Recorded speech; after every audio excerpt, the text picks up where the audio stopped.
All right, what's up, guys? It is the 25th of May. We're going to do our video. This is take two because right as I went to start the video, TradeStation just logged me out and was like, oh no, you got to reconnect and all sorts of nonsense. I have no idea what's going on. My internet might just be dying, and that would be my luck. So, we're going to talk about my trading today, what I did. Technically, bent my rules a little bit. We're going to talk about why I did it. And we're also going to talk about the continuing, just ongoing issue that I'm having figuring out how in the world futures contracts are settled and your cost basis is determined because I I don't know. So we're gonna go ahead. Let's talk about that issue.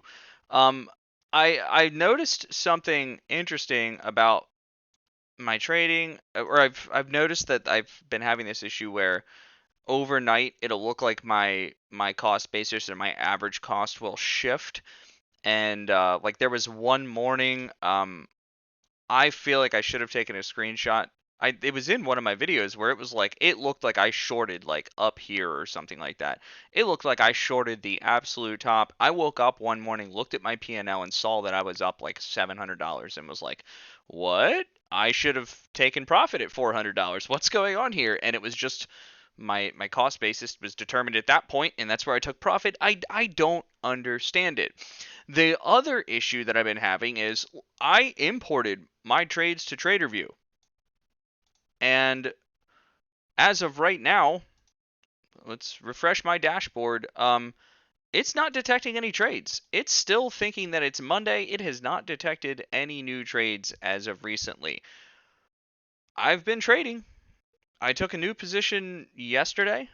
I swung it into today, and I ended up in a new position today. So like that number is not accurate. That $2,700 loss is not accurate. Um, I don't know. I don't know why I'm not able to import things into TraderView. It really sucks paying for journaling software, hoping to utilize this so that I can, go into the reports tab and go to like a detailed review and see how much money I'm making on average on trade and keep track of those vital metrics to make sure that my trading system's actually working. But for some reason it doesn't want to play nicely with TradeStation. So no idea what's going on there. One of the things that I've begun doing then to make sure that I'm not completely losing my mind, right? Because here's my thought. When you get into a trade, let's pull the chart back up. Where's my mouse? I can't find my mouse anymore. There we go. You get into a trade and let's say what's a good example of like I don't know. Let's say I shorted here and it looks like I'm on my way down, but then I wake up the next morning and my cost basis, or I short here, let's say I tag out, I go long, and then like I'm long, and you can see right here, this is where my order got filled. This has not changed. I got filled on that retest, going long on this zone. And let's say I wake up tomorrow and my cost basis is up here for some reason because maybe that's where I tagged out of a short at some point and so it flips it to long. I think it's something to do with the way that futures contracts are settled and the tax stuff is done, which is part of the reason. And if anybody has an answer to this, please fill me in on this. TradeStation cannot give you your year-to-date profit and loss for your futures account. I asked TradeStation customer support. I got the world's most unhelpful guy, and I said, "Is there a way to view year-to-date P&L for futures trading?" He goes, "No." Just one word answer, and I'm like, "What? What do you mean you can't tell me how much I've made or lost? Like, I promise you, TradeStation knows that. They've got it somewhere." I doesn't make any sense. So, for whatever reason, I can't import my trades. I have trades that I put on today. I can pull over TradeStation. Let's pull over this desktop view here. You can see I went short, took profit, tagged out at something above break even there, and then I got back in on this trade. None of those trades have registered for TraderView. So I'm wondering if they'll be available tomorrow and if that'll reset my P&L so that it's correct. I have no idea. So one of the things that I've been doing while I'm trying to figure that out is I've started keeping track of my account total on this nice spreadsheet. Now I have the column hidden because I don't want people to see how much I have in my account. But I am keeping track of my P&L. and so that'll give us a nice running total. And actually, let's do this.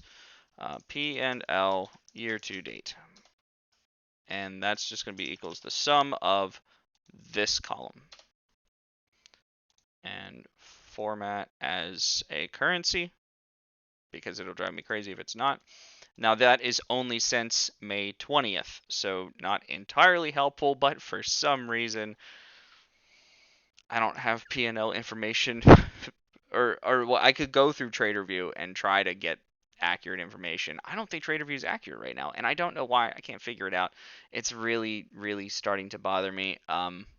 But I like TraderView as journaling software. I don't think it's TraderView's fault. I think it's TradeStation's fault for not letting me export my data in a way that makes sense. But I'm not about to switch futures brokers because I really like TradeStation. So I'm using a spreadsheet now to just keep track of here's my daily P&L, and here's where it gets even weirder. If I look at my phone right now, which granted this is obviously a static reflection for the time that I uploaded that, it hasn't changed too much.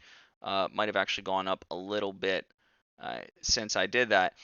TradeStation is telling me that I am up $714 today. This sheet tells me I'm up almost $1,000 today. Now that has something to do more with the account total, and that's what I'm utilizing here. Like I said, I have no idea. I'm just gonna keep track of how much money's in the account, and that's gonna become, my P&L until I make sure I'm consistently profitable, and then maybe that doesn't matter anymore. But for right now, it doesn't make a lick of sense. So let's talk about the actual trading now that I've gotten that rant out of the way. If anybody's better at like bookkeeping and stuff like that, please let me know because I'm lost. So I was short. I talked about my failure to trade this zone properly this week, and that unfortunately did cost me a bunch of money, locked in about $2,000 losses. So this week has not been super forgiving to me. We pulled all the way down, so I rode this type 1 all the way down, all the way back up. It started pushing down this morning, pushed up, we got that type 2, and then we pushed down, and I said, okay, there's something happening here. Let's go to our bar replay mode so you can have a little bit more of a view of what I was looking at. Actually, let's kick it. Well, no, I can do bar replay, and then we'll kick it over to probably the 15-minute, I think is what I was looking at some point, right? So we pushed up, we hit our type 2. My type 2 got filled. That candle says 9:30, and we gently sold off for the remainder of the day. Was it right there that I got out? Where did I get out? Nope, it tried. I can't remember where I sold. I have a feeling it was right there. I sold at the bottom. So here's what I'm seeing. We have this point of structure right here, this zone that the sellers are showing up, right? So sellers showed up, we sold off. Sellers showed up, we sold off. We have now made a higher low. We push back up, hit that type 2. The sellers showed up again. Is there going to be any real follow through, or are we going to see something that looks more like this and we're going to see a break to the upside? And I was leaning more that direction anyways. I think I mentioned in a previous video that everything about the weekly candles makes me believe we need to see a little bit of a retracement before we continue in our merry old downtrend. So we saw a bit of a sell-off. I got out basically right at the bottom of my type 2.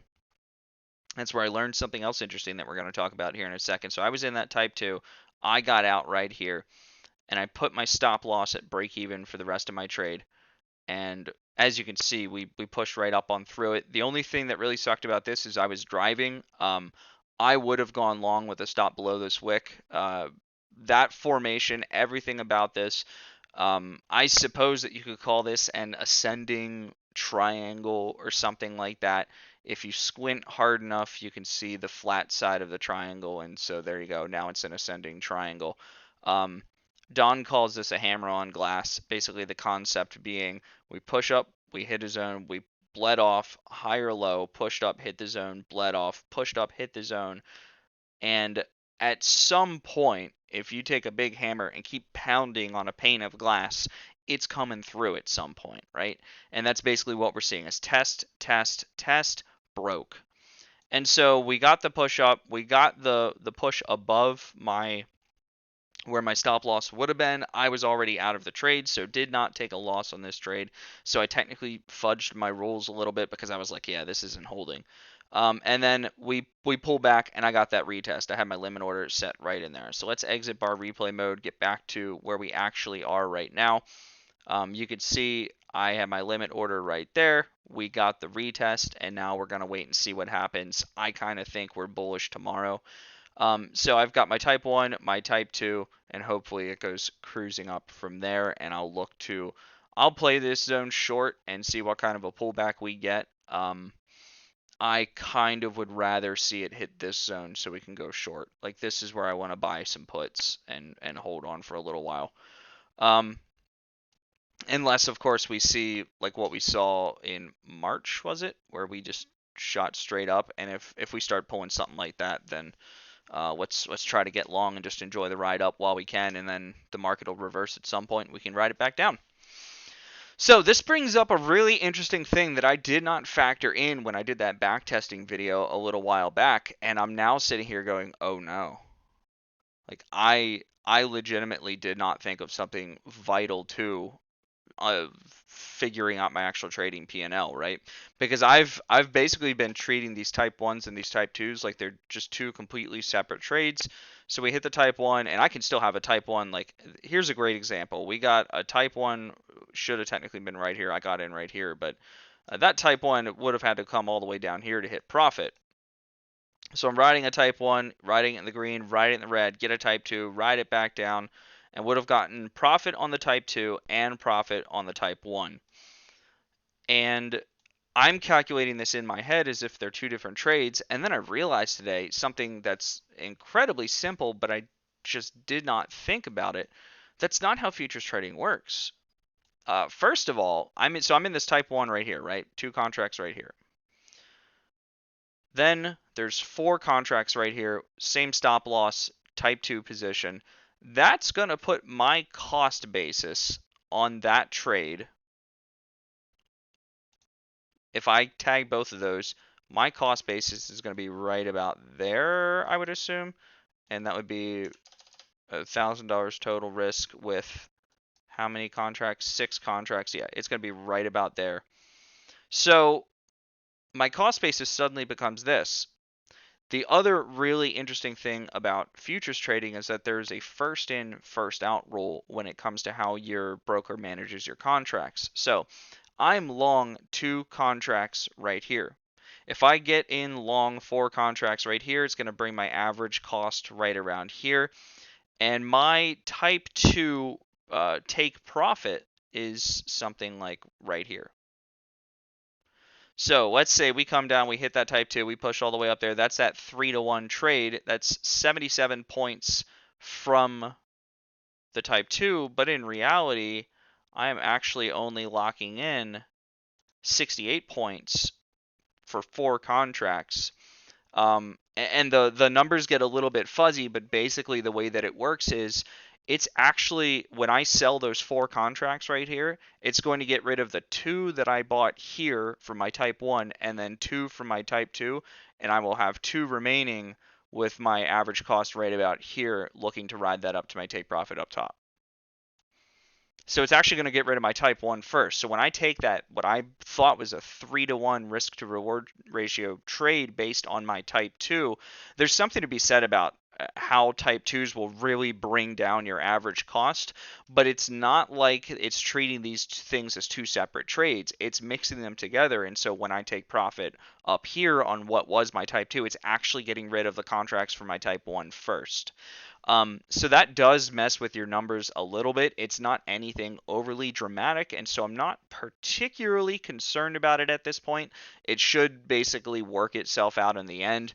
I have thought about doing something like, all right, well, if I get myself in a scenario like that, maybe I should just do, I'll do a 2-to-1 trade right here but this will be $1,000 risk instead of 500 because I'm doing 500 per trade, and then just take profit on all of it up here and lock in that whole thing. But I kind of like the idea of trying to have a little bit of a runner. I don't know. It does at least open up the possibility of how I manage these trades between zones is going to play something of an important role.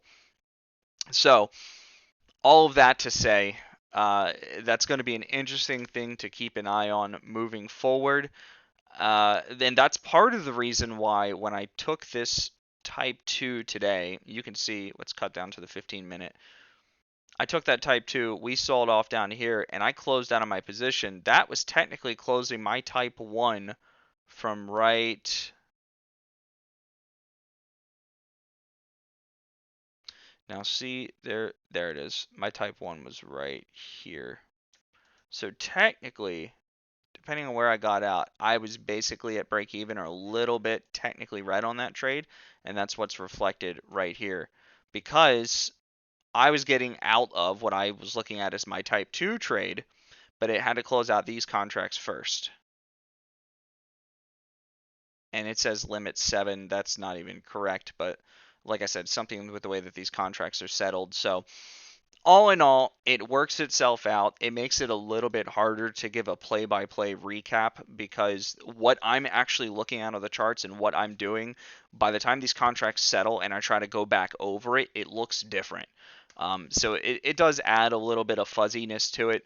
That's why, like I said, I've been doing this spreadsheet that is keeping track of everything. So apparently I'm up about $900 today, save for the little bit that we're now bleeding off. So yeah, that's where we're at. I mean, basically my plan has remained mostly the same. If I were smart, I would go back through and do some additional back testing to make sure that I'm actually able to determine my cost basis correctly and understand what kind of profits I can expect from this system. But at this point, I'm too busy for back testing, so I'm just going to keep forward testing it by trading it. And it seems to be working so far. So there we go. If this has been instructional in any way, make sure you go check out Don's channel because he makes a whole lot more sense than I do. And if you want to follow along, watch my trading career progress, then click the little subscribe thingy.